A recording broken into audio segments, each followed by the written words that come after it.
यथार्थ गीता श्रीमद् भगवत गीता अथ सप्तदशो अध्याय। अध्याय 16 के अंत में योगेश्वर श्री कृष्ण ने स्पष्ट कहा कि काम, क्रोध और लोभ के त्यागने पर ही कर्म आरंभ होता है, जिसे मैंने बार बार कहा है। जिस नियत कर्म को बिना किए न सुख, न सिद्धि और न परम गति ही मिलती है।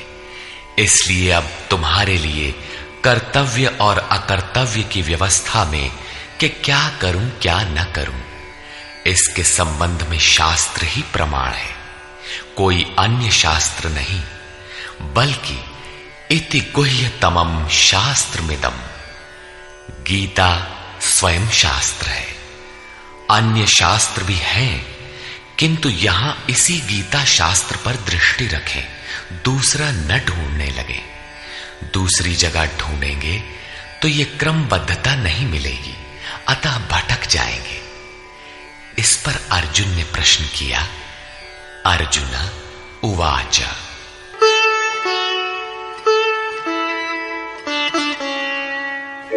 ये शास्त्रविधिमुत्सृज्य यजन्ते श्रद्धयान्विताः तेषां निष्ठा तु का कृष्ण सत्वमाहो रजस्तमः। हे श्री कृष्ण, जो मनुष्य शास्त्र विधि को छोड़कर श्रद्धा सहित यजन करते हैं, उनकी गति कौन सी है?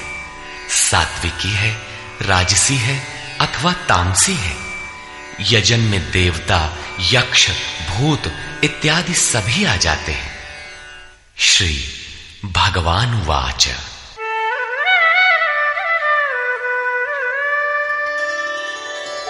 त्रिविधा भवति श्रद्धा देहिनां सा स्वभावजा सात्विकी राजसी चैव तामसी चेति तां शृणु। अध्याय 2 में योगेश्वर ने बताया था कि अर्जुन, इस योग में निर्धारित क्रिया एक ही है। अविवेकियों की बुद्धि अनंत शाखाओं वाली होती है, इसलिए वे अनंत क्रियाओं का विस्तार कर लेते हैं, दिखावटी शोभा युक्त वाणी में उसे व्यक्त भी करते हैं। उनकी वाणी की छाप जिनके चित्त पर पड़ती है अर्जुन, उनकी भी बुद्धि नष्ट हो जाती है, न कि कुछ पाते हैं। ठीक इसी की पुनरावृत्ति यहां पर भी है कि जो शास्त्र विधि मुत्सृज्य, शास्त्र विधि को त्याग कर भजते हैं, उनकी श्रद्धा भी 3 प्रकार की होती है। इस पर श्री कृष्ण ने कहा, मनुष्य की आदत से उत्पन्न हुई वो श्रद्धा सात्विकी, राजसी तथा तामसी ऐसे 3 प्रकार की होती है। उसे तुम मुझसे सुन। मनुष्य के हृदय में यह श्रद्धा अविरल है।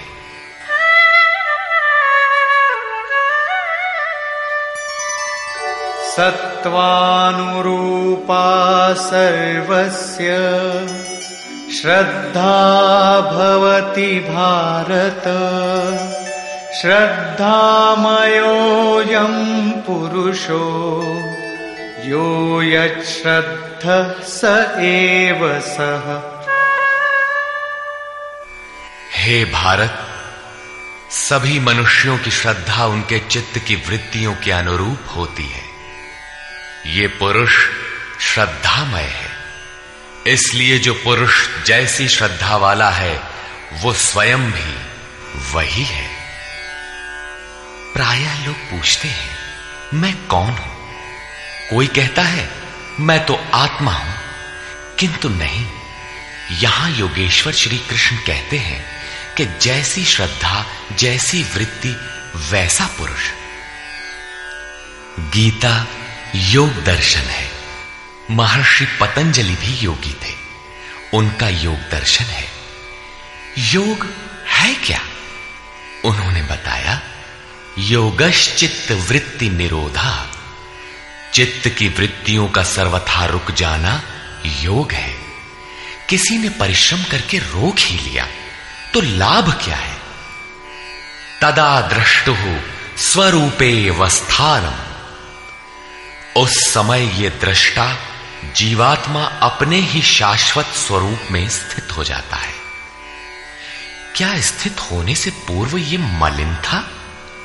पतंजलि कहते हैं, वृत्ति सारूप्य मित्रत्र, दूसरे समय में जैसा वृत्ति का रूप है वैसा ही वो दृष्टा है। यहां योगेश्वर श्री कृष्ण कहते हैं, ये पुरुष श्रद्धामय है, श्रद्धा से ओतप्रोत, कहीं न कहीं श्रद्धा अवश्य होगी, और जैसी श्रद्धा वाला है वो स्वयं भी वही है। जैसी वृत्ति वैसा पुरुष। अब तीनों श्रद्धाओं का विभाजन करते हैं।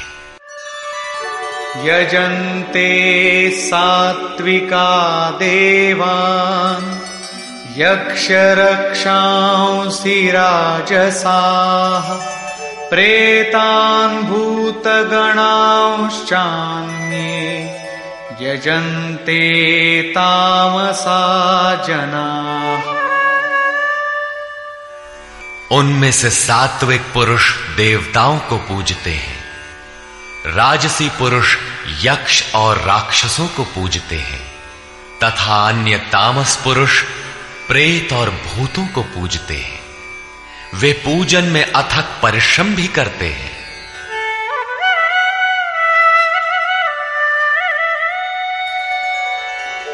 अशास्त्र विहितं घोरं तप्यन्ते ये तपो जनाः दम्भाहंकार संयुक्ताः कामरागबलान्विताः।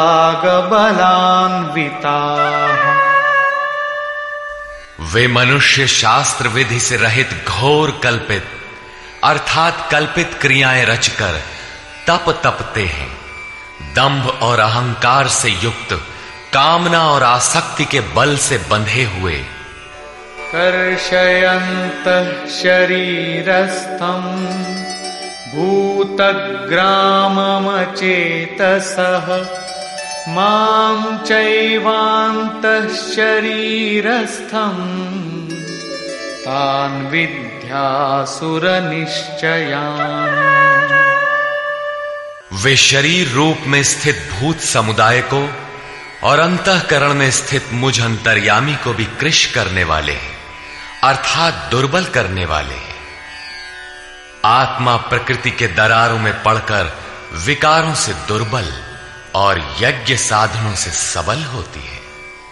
उन अज्ञानियों अर्थात अचेतों को निश्चय ही तू असुर जान, अर्थात वे सब के सब असुर हैं। प्रश्न पूरा हुआ। शास्त्र विधि को त्याग कर भजने वाले सात्विक पुरुष देवताओं को, राजसी पुरुष यक्ष राक्षसों को और तामसी पुरुष भूत प्रेतों को पूजते हैं। केवल पूजते ही नहीं, घोर तप तपते हैं। किंतु अर्जुन, शरीर रूप से भूतों को और अंतर्यामी रूप से स्थित मुझ परमात्मा को दुर्बल करने वाले हैं, मुझसे दूरी पैदा करते हैं, न कि भजते हैं। उनको तू असुर जान, अर्थात देवताओं को पूजने वाले भी असुर ही हैं। इससे अधिक कोई क्या कहेगा? अतः जिसके ये सभी अंश मात्र हैं, उन मूल एक परमात्मा का भजन करें। इस पर परम योगेश्वर श्री कृष्ण ने बारंबार बल दिया है।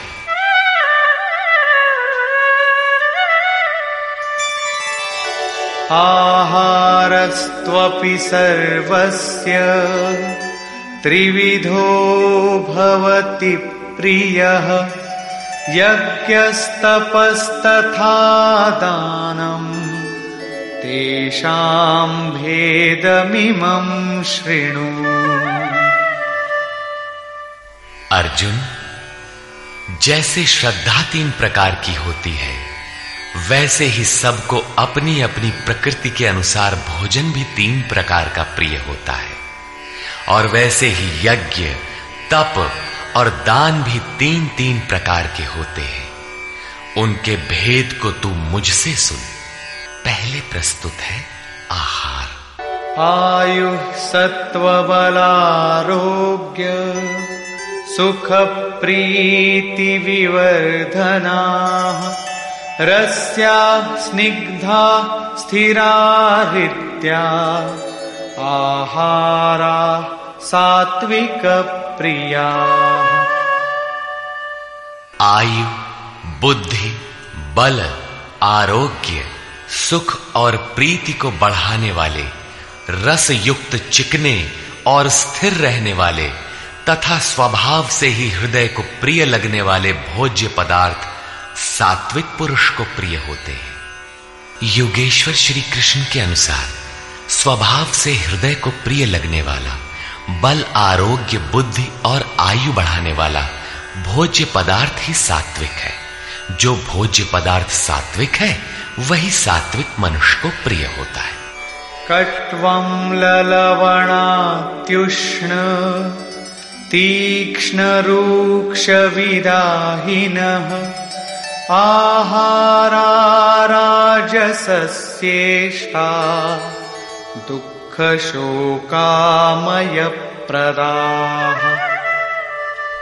कड़वे, खट्टे, अधिक नमकीन, अत्यंत गर्म, तीखे, रूखे, दाहकारक और दुख, चिंता तथा रोगों को उत्पन्न करने वाले आहार राजस पुरुष को प्रिय होते हैं।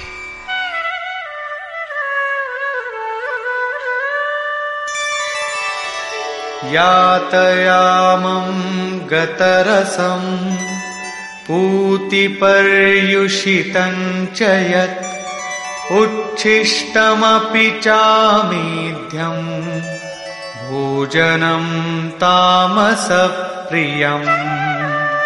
जो भोजन 1 प्रहर अर्थात 3 घंटे से अधिक पहले का बना हुआ है, गत रसम, रस रहित, दुर्गंध युक्त, बासी, उच्छिष्ट अर्थात जूठा और अपवित्र भी है, वो तामस पुरुष को प्रिय होता है।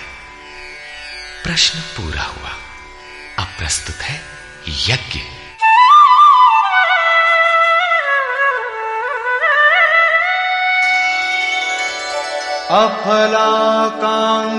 अफलाकांक्षिभिर्यज्ञो विधिदृष्टो य ईज्यते यष्टव्यमेवेति मनः समाधाय स सात्विकः।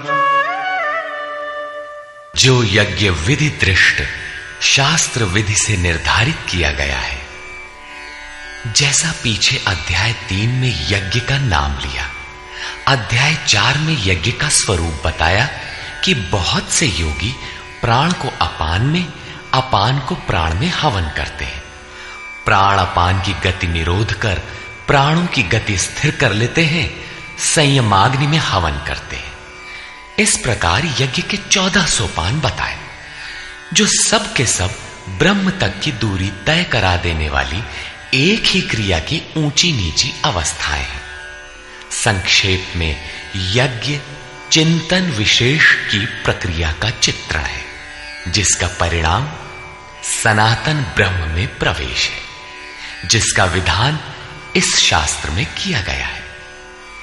उसी शास्त्र विधान पर पुनः बल देते हैं कि अर्जुन, शास्त्र विधि से नियत किए हुए जिसे करना ही कर्तव्य है तथा जो मन का निरोध करने वाला है, जो फल को न चाहने वाले पुरुषों द्वारा किया जाता है, वो यज्ञ सात्विक है।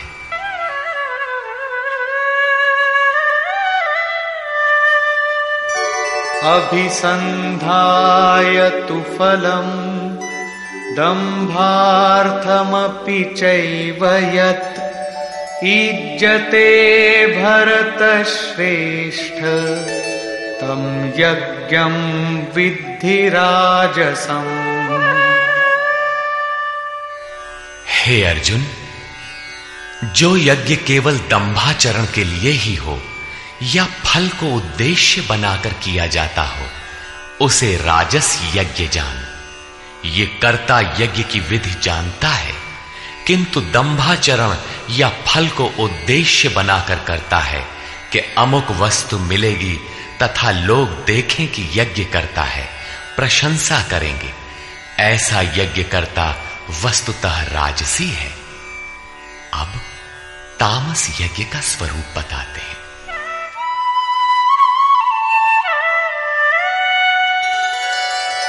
विधिहीनमसृष्टान्नम् मन्त्रहीनमदक्षिणम् श्रद्धाविरहितं यज्ञम् तामसं परिचक्षते। जो यज्ञ शास्त्र विधि से रहित है, जो अन्न अर्थात परमात्मा की सृष्टि कर सकने में असमर्थ है, मन को अंतराल में निरुद्ध करने की क्षमता से रहित है, दक्षिणा अर्थात सर्वस्व के समर्पण से रहित है तथा जो श्रद्धा रहित है, ऐसा यज्ञ तामस यज्ञ कहा जाता है। ऐसा पुरुष वास्तविक यज्ञ को जानता ही नहीं। अब प्रस्तुत है तप। देवद्विज गुरु प्राज्ञ पूजनं शौचमार्जवम् ब्रह्मचर्यमहिंसा च शारीरं तप उच्यते। परम देव परमात्मा द्वैत पर जय प्राप्त करने वाले द्विज सद्गुरु और ज्ञानी जनों का पूजन पवित्रता, सरलता, ब्रह्मचर्य तथा अहिंसा शरीर संबंधी तप कहा जाता है। शरीर सदैव वासनाओं की ओर बहकता है, इसे अंतःकरण की उपर्युक्त वृत्तियों के अनुरूप तपाना शारीरिक तप है।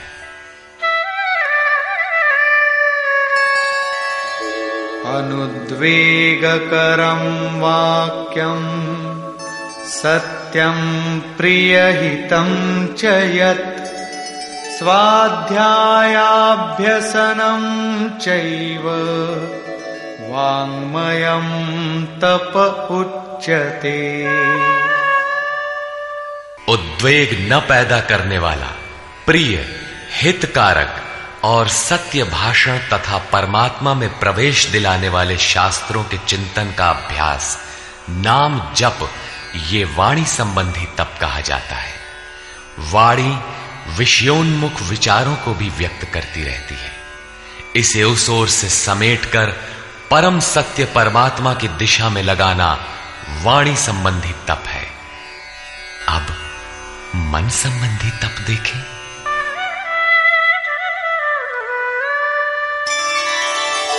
मनः प्रसाद सौम्यत्वं मौनमात्मविनिग्रहः भावसंशुद्धिरित्येतत् तपो मानसमुच्यते।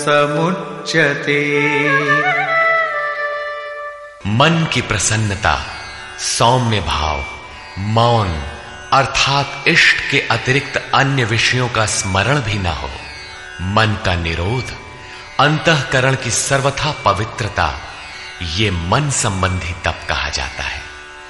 उपर्युक्त तीनों अर्थात शरीर, वाणी और मन का तप मिलाकर एक सात्विक तप है।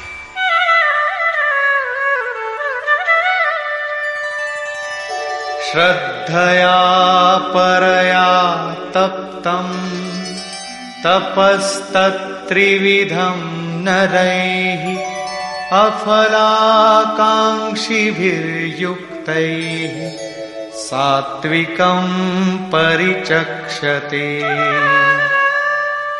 फल को न चाहते हुए अर्थात निष्काम कर्म से युक्त पुरुषों द्वारा परम श्रद्धा से किए हुए उपर्युक्त तीनों तपों को मिलाकर सात्विक तप कहते हैं। अब प्रस्तुत है राजस तप।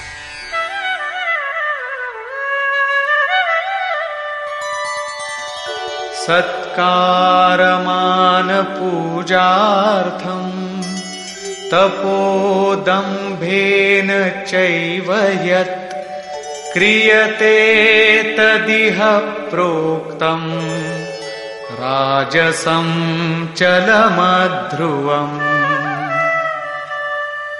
जो तप सत्कार, मान और पूजा के लिए अथवा केवल पाखंड से ही किया जाता है, वो अनिश्चित एवं चंचल फल वाला तप राजस कहा गया है।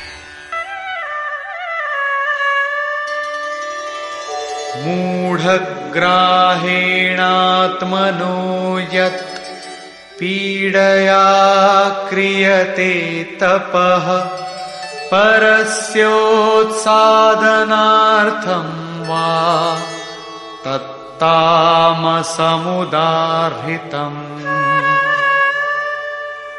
जो तप मूर्खता पूर्वक हठ से मन, वाणी और शरीर की पीड़ा सहित अथवा दूसरे का अनिष्ट करने के लिए बदले की भावना से किया जाता है, वो तप तामस कहा गया है।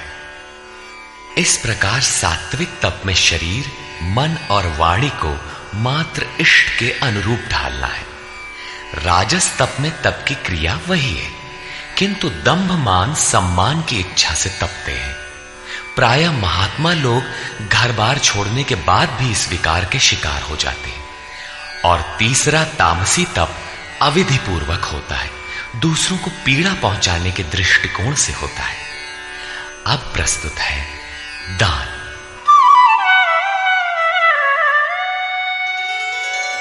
दातव्यमिति यद्दानम् दीयतेऽनुपकारिणे देशे काले च पात्रे च तद्दानं सात्विकं स्मृतम्।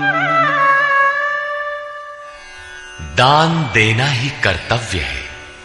इस भाव से जो दान देश अर्थात स्थान, काल अर्थात समयानुकूल और सत्य पात्र के प्राप्त होने पर बदले में उपकार की भावना से रहित होकर दिया जाता है, वो दान सात्विक कहा गया है। यत्तु प्रत्युपकारार्थं फलमुद्दिश्य वा पुनः दीयते च परिक्लिष्टम् तद्दानं राजसं स्मृतम्। जो दान क्लेश पूर्वक अर्थात जो देते नहीं बनता लेकिन देना पड़ रहा है तथा प्रत्युपकार की भावना से ये करूंगा तो ये मिलेगा अथवा फल को उद्देश्य बनाकर फिर दिया जाता है, वो दान राजस कहा गया है। अदेश काले यद्दानम् अपात्रेभ्यश्च दीयते असत्कृतमवज्ञातम् तत्तामसमुदाहृतम्। जो दान बिना सत्कार किए अथवा तिरस्कार पूर्वक झिड़क कर अयोग्य देश काल में अनाधिकारियों को दिया जाता है, वो दान तामस कहा गया है।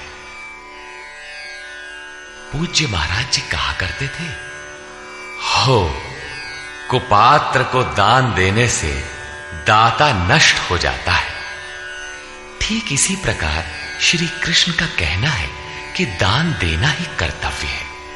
देश काल और पात्र के प्राप्त होने पर बदले में उपकार न चाहने की भावना से उदारता के साथ दिया जाने वाला दान सात्विक है।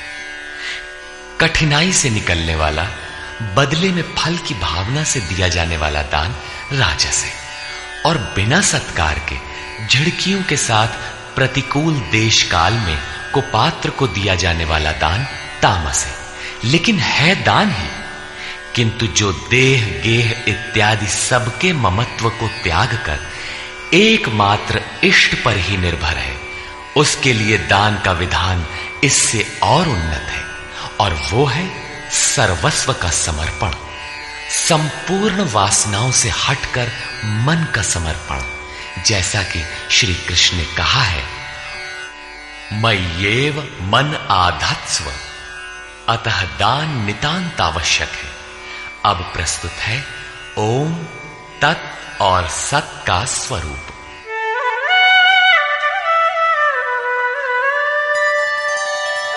ओम तत्सदिति निर्देशो ब्रह्मणः त्रिविधः स्मृतः ब्राह्मणास्तेन वेदाश्च यज्ञाश्च विहिताः पुरा।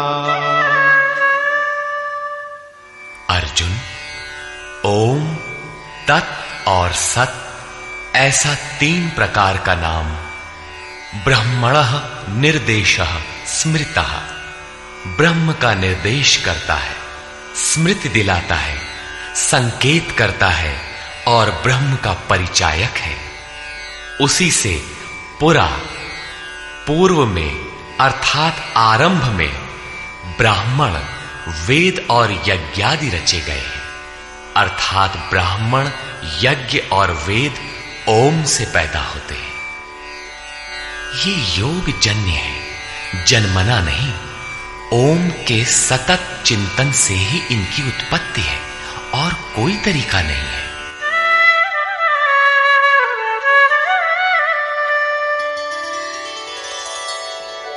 तस्मादोमित्युदाहृत्य यज्ञदान तपः क्रियाः प्रवर्तन्ते विधानोक्ता सततं ब्रह्मवादिनाम्।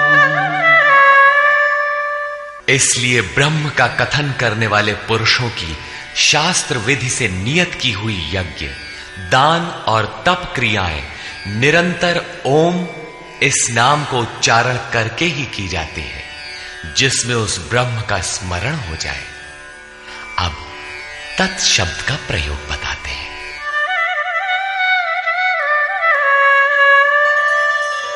तदित्यनभिसन्धाय फलं यज्ञ तपः क्रियाः दान क्रियाश्च विविधाः क्रियन्ते मोक्षकांक्षिभिः। तत् अर्थात वो, अर्थात परमात्मा ही सर्वत्र है। इस भाव से फल को न चाहकर शास्त्र द्वारा निर्दिष्ट नाना प्रकार की यज्ञ, तप और दान की क्रियाएं परम कल्याण की इच्छा करने वाले पुरुषों द्वारा की जाती है। तत् शब्द परमात्मा के प्रति समर्पण सूचक है। अर्थात जब तो ओम का कीजिए, यज्ञ, दान और तप की क्रियाएं उस पर निर्भर होकर करें।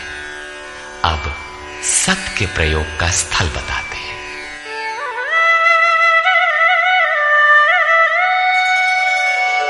सद्भावे साधुभावे च सदित्येतत् प्रयुज्यते प्रशस्ते कर्मणि तथा सच्छब्दः पार्थयुज्यते। गीता के आरंभ में ही अर्जुन ने प्रश्न खड़ा किया था कि कुल धर्म ही शाश्वत है, सत्य है। तो श्री कृष्ण ने कहा, अर्जुन, तुझे यह अज्ञान कहां से उत्पन्न हुआ? सत वस्तु का तीनों कालों में कभी अभाव नहीं होता, उसे मिटाया नहीं जा सकता।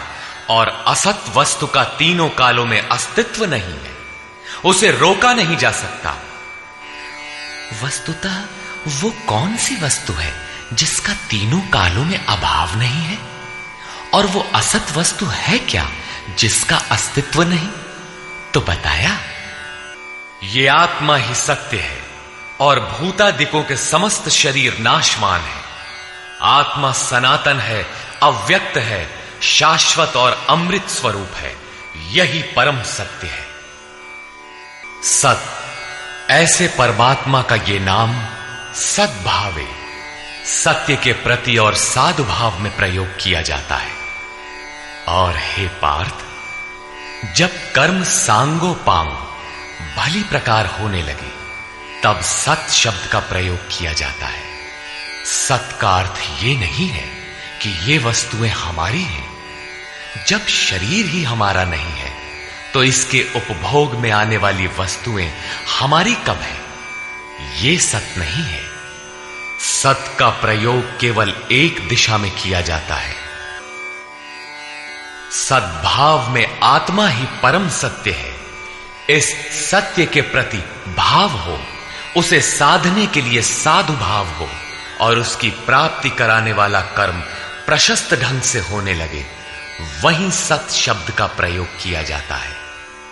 इसी पर योगेश्वर अग्रेतर कहते हैं,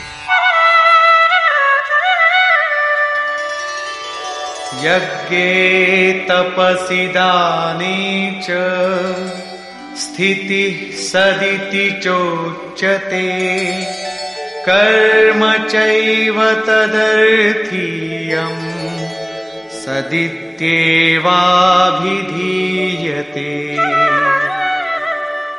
यज्ञ, तप और दान को करने में जो स्थिति मिलती है वो भी सत्य है, ऐसा कहा जाता है। तदर्थीयम, उस परमात्मा की प्राप्ति के लिए किया हुआ कर्म ही सत्य है, ऐसा कहा जाता है। अर्थात उस परमात्मा की प्राप्ति वाला कर्म ही सत्य है। यज्ञ, दान, तप तो इस कर्म के पूरक है। अंत में निर्णय देते हुए कहते हैं कि इन सब के लिए श्रद्धा आवश्यक है।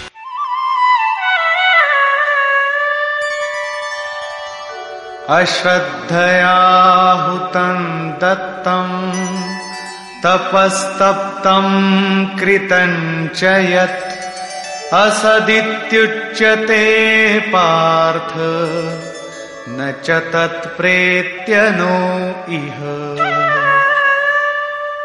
हे पार्थ, बिना श्रद्धा के किया हुआ हवन, दिया हुआ दान, तपा हुआ तप और जो कुछ भी किया हुआ कर्म है वो सब असत है, ऐसा कहा जाता है। वो ना तो इस लोक में और न परलोक में ही लाभदायक है। अतः समर्पण के साथ श्रद्धा नितांत आवश्यक है। निष्कर्ष। अध्याय के आरंभ में ही अर्जुन ने प्रश्न किया कि भगवान जो शास्त्र विधि को त्याग कर और श्रद्धा से युक्त होकर यजन करते हैं, अर्थात लोग भूत भवानी अन्यान्य पूजते ही रहते हैं, तो उनकी श्रद्धा कैसी है? सात्विकी है, राजसी है अथवा तामसी? इस पर योगेश्वर श्री कृष्ण ने कहा, अर्जुन, यह पुरुष श्रद्धा का स्वरूप अर्थात पुतला है। कहीं न कहीं उनकी श्रद्धा होगी ही। जैसी श्रद्धा वैसा पुरुष, जैसी वृत्ति वैसा पुरुष। उनकी वह श्रद्धा सात्विकी, राजसी और तामसी तीन प्रकार की होती है। सात्विकी श्रद्धा वाले देवताओं को, राजसी श्रद्धा वाले यक्ष अर्थात जो यश शौर्य प्रदान करें, राक्षसों अर्थात जो सुरक्षा दे सके का पीछा करते हैं, और तामसी श्रद्धा वाले भूत प्रेतों को पूजते हैं। शास्त्र विधि से रहित इन पूजाओं द्वारा ये तीनों प्रकार के श्रद्धालु शरीर में स्थित भूत समुदाय अर्थात अपने संकल्पों और हृदय देश में स्थित मुझ अंतर्यामी को भी कृश करते हैं, न कि पूजते हैं। उन सबको निश्चय ही तू असुर जान, अर्थात भूत प्रेत यक्ष राक्षस तथा देवताओं को पूजने वाले असुर हैं। देवता प्रसंग को श्री कृष्ण ने यहां तीसरी बार उठाया है। पहले अध्याय 7 में उन्होंने कहा कि अर्जुन, कामनाओं ने जिनका ज्ञान हर लिया है वही मूल बुद्धि अन्य देवताओं को पूजा करते हैं। दूसरी बार अध्याय 9 में उसी प्रश्न को दोहराते हुए कहा, जो अन्यान्य देवताओं की पूजा करते हैं वे भी मुझे ही पूजते हैं, किंतु उनका वह पूजन अविधि पूर्वक अर्थात शास्त्र में निर्धारित विधि से भिन्न है, अतः वह नष्ट हो जाता है। यहां अध्याय 17 में उन्हें आसुरी स्वभाव वाला कहकर संबोधित किया। श्री कृष्ण के शब्दों में एक परमात्मा की ही पूजा का विधान है। तदनंतर योगेश्वर श्री कृष्ण ने 4 प्रश्न लिए। आहार, यज्ञ, तप और दान। आहार 3 प्रकार के होते हैं। सात्विक पुरुष को तो आरोग्य प्रदान करने वाले, स्वाभाविक प्रिय लगने वाले स्निग्ध आहार प्रिय होते हैं। राजस पुरुष को कड़वे, तीक्ष्ण, उष्ण, चटपटे, रोगवर्धक आहार प्रिय होते हैं। तामस पुरुष को जूठा, बासी और अपवित्र आहार प्रिय होता है। शास्त्र विधि से निर्दिष्ट यज्ञ अर्थात जो आराधना की अंतः क्रियाएं हैं, जो मन का निरोध करता है, फलाकांक्षा से रहित, वह यज्ञ सात्विक है। दंभ प्रदर्शन तथा फल के लिए किए जाने वाला वही यज्ञ राजस है। और शास्त्र विधि से रहित मंत्र, दान तथा बगैर श्रद्धा से किया हुआ यज्ञ तामस है। परमदेव परमात्मा में प्रवेश दिलाने वाली सारी योग्यताएं जिनमें हैं, उन प्राज्ञ सद्गुरु की अर्चना, सेवा और अंतःकरण से अहिंसा, ब्रह्मचर्य और पवित्रता के अनुरूप शरीर को तपाना शरीर का तप है। सत्य, प्रिय और हितकर बोलना वाणी का तप है। और मन को कर्म में प्रवृत्त रखना, इष्ट के अतिरिक्त विषयों के चिंतन में मन को मौन रखना मन संबंधी तप है। मन, वाणी और शरीर तीनों मिलाकर इस ओर तपाना सात्विक तप है। राजस तप में कामनाओं के साथ उसी को किया जाता है, जबकि तामस तप शास्त्र विधि से रहित स्वेच्छाचार है। कर्तव्य मानकर देश, काल और पात्र का विचार करके श्रद्धापूर्वक दिया गया दान सात्विक है। किसी लाभ के लोभ में कठिनाई से दिया जाने वाला दान राजस है और झिड़क कर कुपात्र को दिया जाने वाला दान तामस है। ओम, तत् और सत का स्वरूप बताते हुए योगेश्वर श्री कृष्ण ने कहा कि ये नाम परमात्मा की स्मृति दिलाते हैं। शास्त्र विधि से निर्धारित तप, दान और यज्ञ आरंभ करने में ओम का प्रयोग होता है और पूर्ति में ही ओम पिंड छोड़ता है। तत् का अर्थ है वह परमात्मा, उसके प्रति समर्पित होकर ही वह कर्म होता है। और जब कर्म धारावाही होने लगे तब सत का प्रयोग होता है। भजन ही सत है। सत के प्रतिभाव और साधु भाव में ही सत का प्रयोग किया जाता है। परमात्मा की प्राप्ति करा देने वाले कर्म, यज्ञ, दान और तप के परिणाम में भी सत का प्रयोग है। और परमात्मा में प्रवेश दिला देने वाला कर्म निश्चय पूर्वक सत है। किंतु इन सब के साथ श्रद्धा आवश्यक है। श्रद्धा से रहित होकर किया हुआ कर्म, दिया हुआ दान, तपा हुआ तप न इस जन्म में लाभकारी है न अगले जन्मों में ही। अतः श्रद्धा अपरिहार्य है।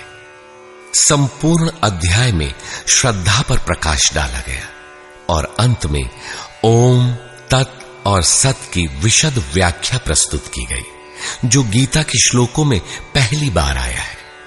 अतः ओम तत्सदिति श्रीमद्भगवद गीता सूपनिषत्सु ब्रह्म विद्यायाम योग शास्त्रे श्री कृष्ण अर्जुन संवादे ओम तत्सत् श्रद्धात्रय विभाग योगो नाम सप्तदशो अध्याय।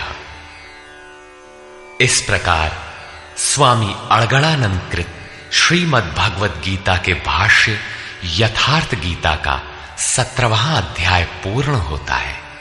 हरि ओम तत्सत्।